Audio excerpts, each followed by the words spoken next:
G'day folks, how we doing?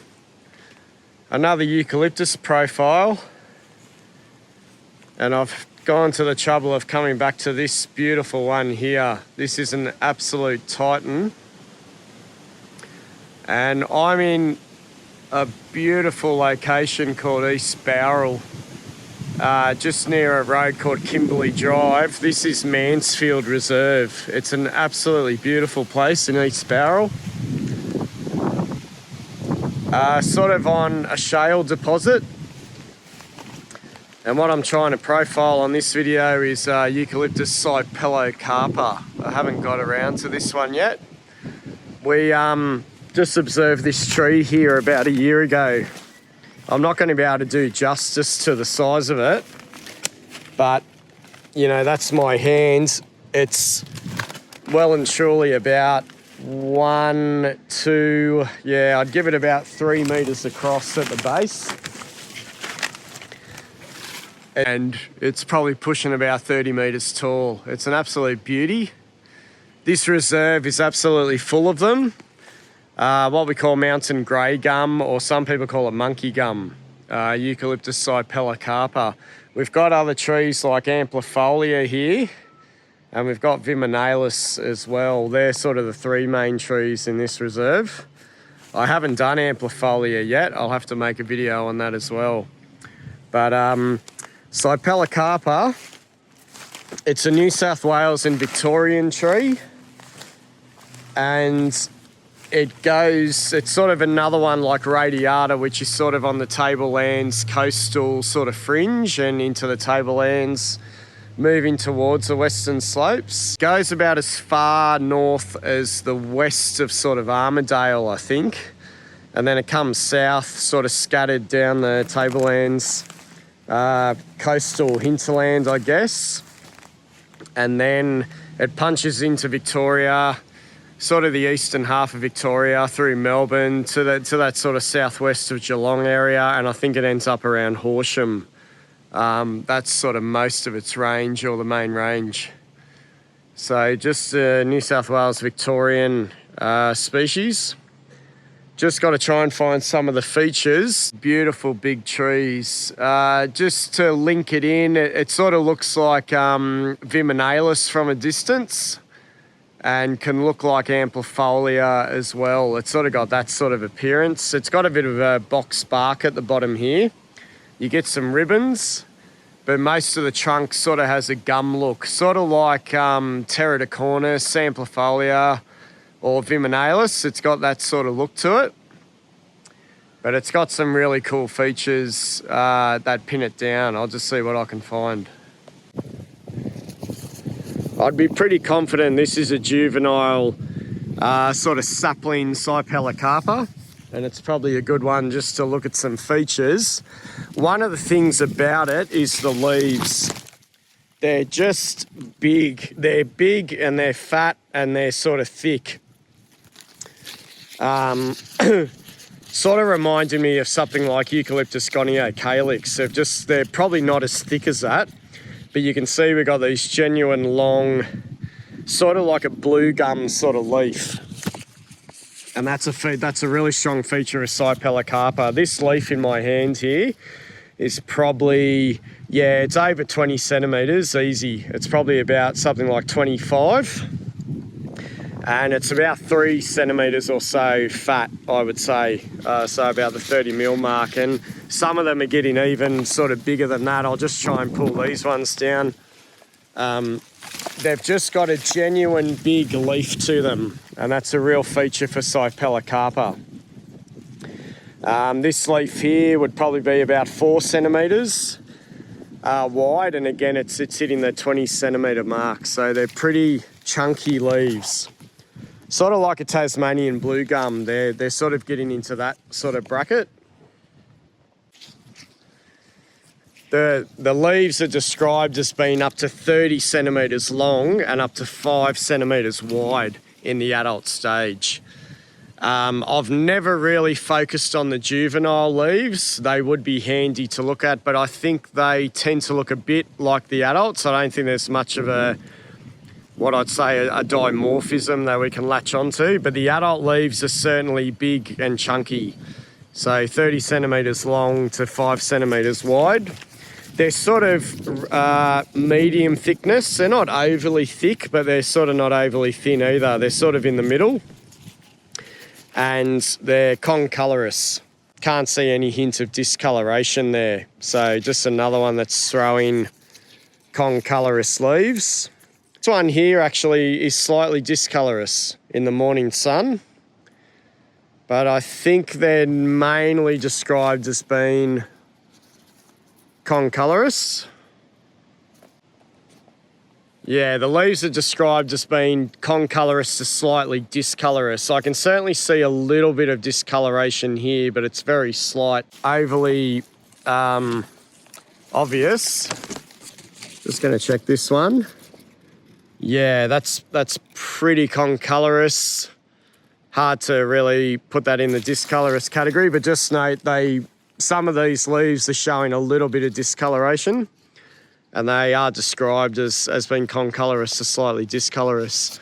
They are a koala favoured tree. And I was just going to say, if you want to see a koala, Mansfield Reserve here in East Bowral, it's a pretty good place to come and pick them up. We did pick up a koala here last year, and it was sitting in a cypellocarpa. So that's a good place to pick them up.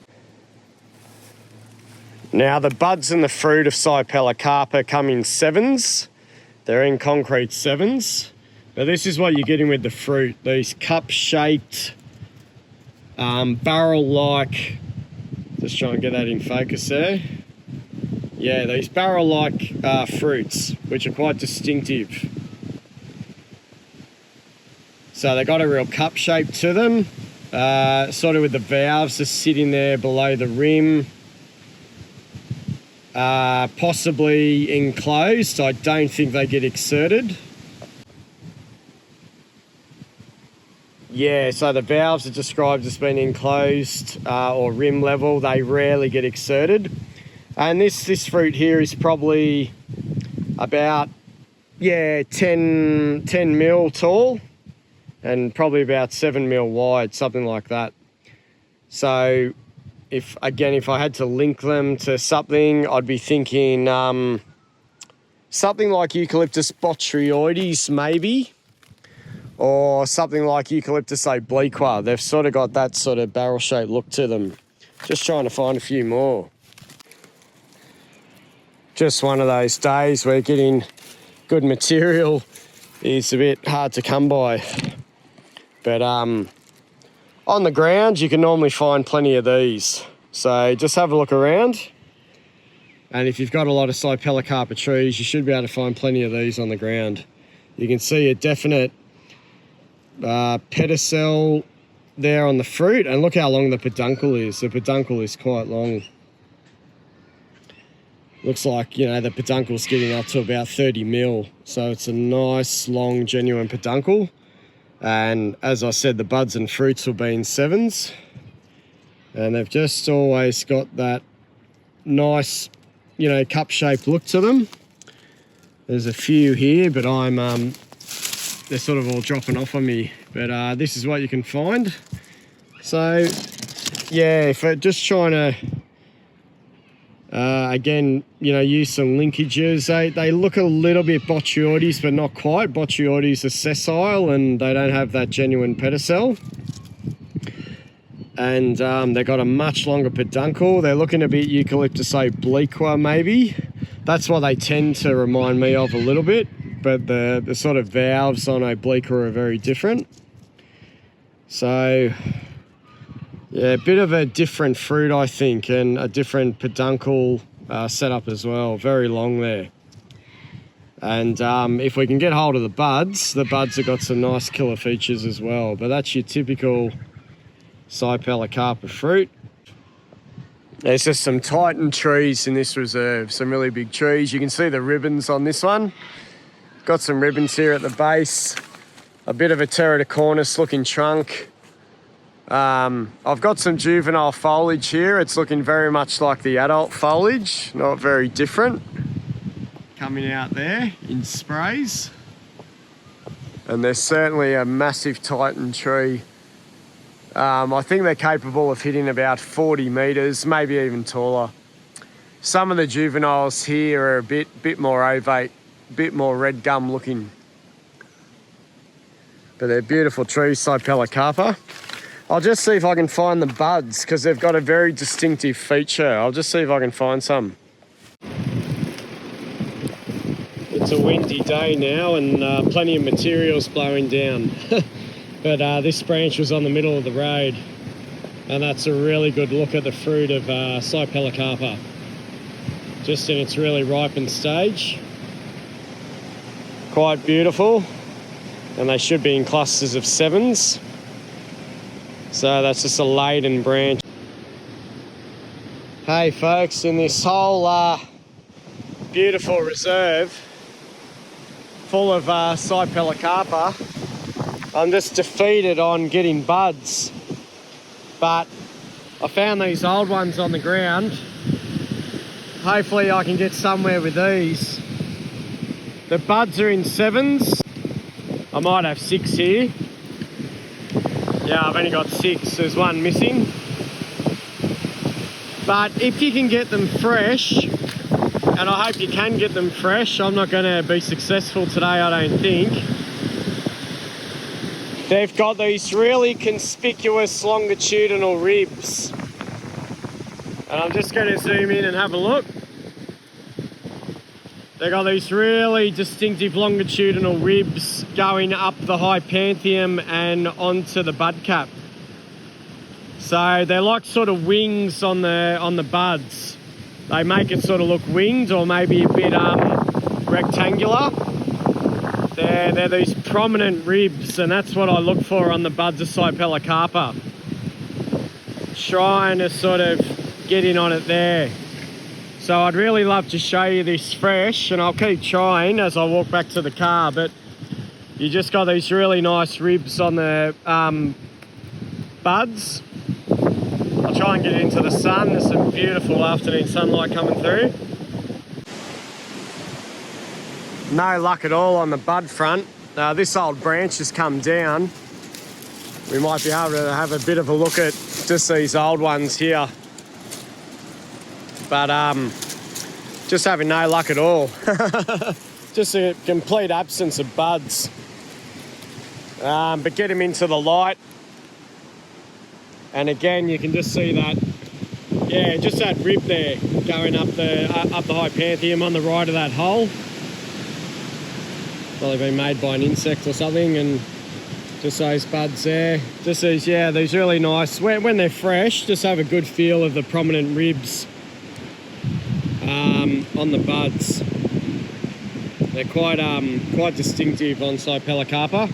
Nice pointed operculum there. These are really old and decrepit, but you can see that really nice longitudinal rib there.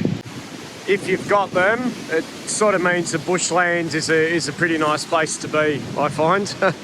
Sort of more fertile country, higher rainfall, nice patch.